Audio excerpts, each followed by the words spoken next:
This is Scott from KIG. It is May 9th, 2018. We're going to do a runoff video of this 3-ton Koolant Koolers process chiller. In this case here, it's a 3-ton, 460 volt 3-phase, serial number W015938-001.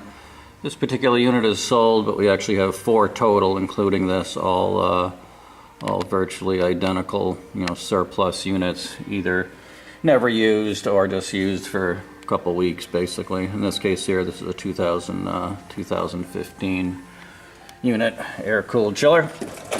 I'm going to just go right to the control cabinet here.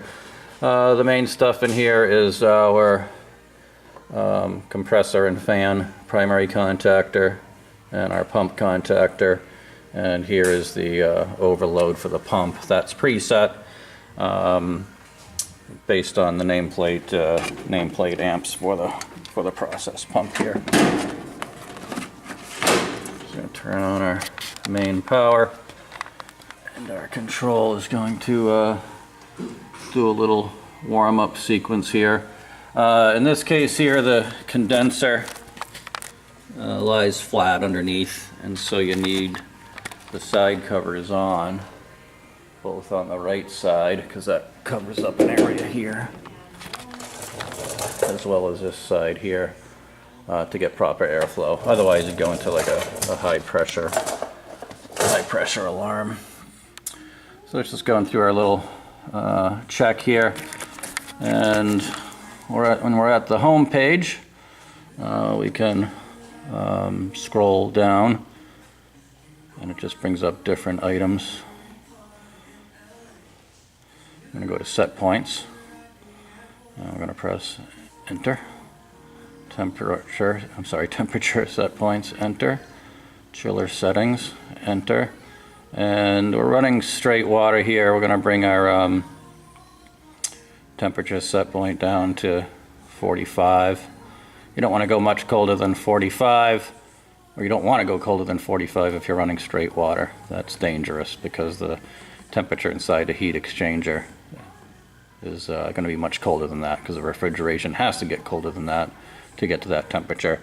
And for our deviation here, compressor is going to turn on when it's 2 degrees above set point and off when it's 2 degrees below set point.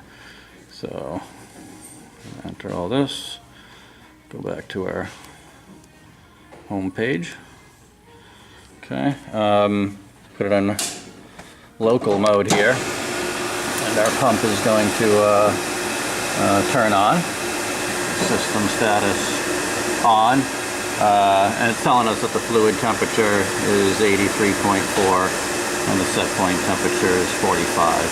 So there'll be a little bit of a delay after a hard start like that. And that was a delay. And so now the compressor is on and we're chilling.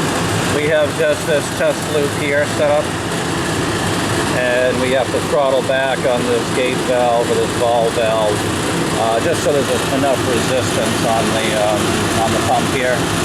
In this case here, the 3/4 horsepower pump is drawing from our tank, going out to our process, comes back, fluid inlet returns to the chiller, and there, and then it goes to the heat exchanger in the back of the unit.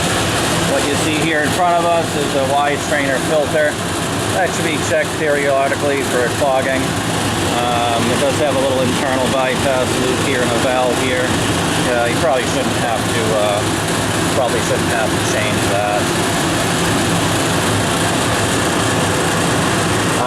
The system fault that came on right now, we are chilling, but the system fault is because we have the temperature for test mode so many degrees above the set point value.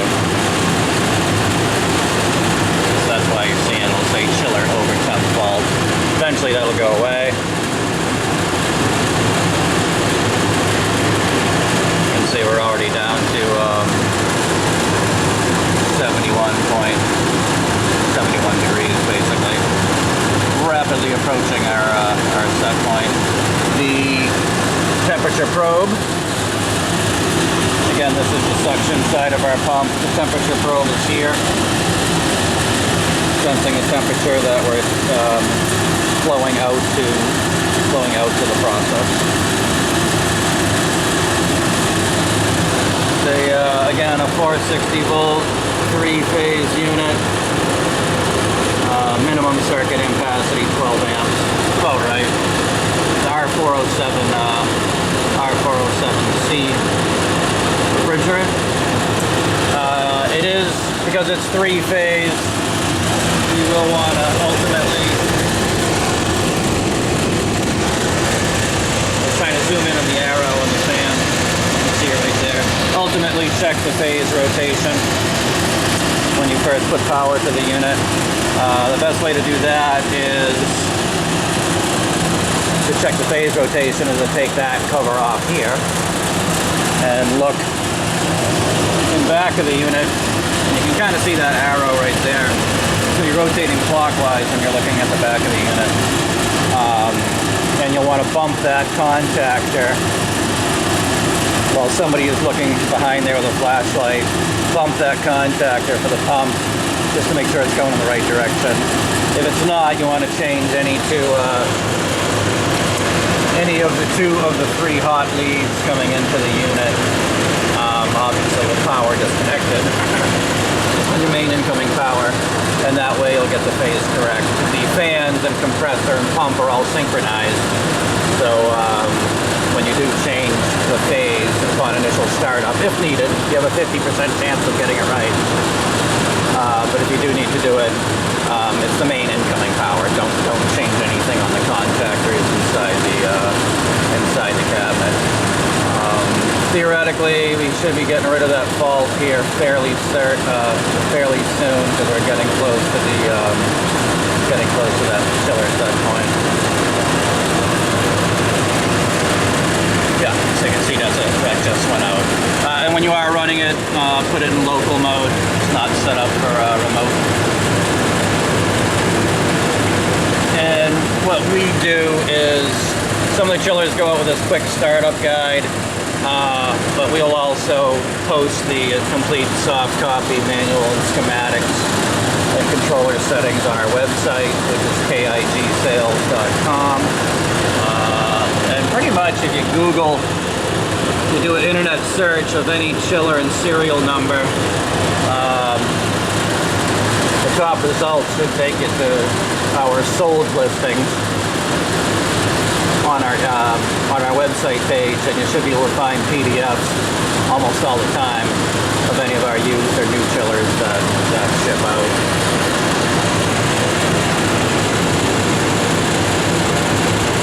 So again, because we don't have a heat load and a relatively, not a huge reservoir, we're going to meet set point quickly and go a degree or 2 beyond that, then the unit will shut down. So in this case here, we'll go a couple degrees below set point, and then 2 degrees above, and then the chiller will turn back on.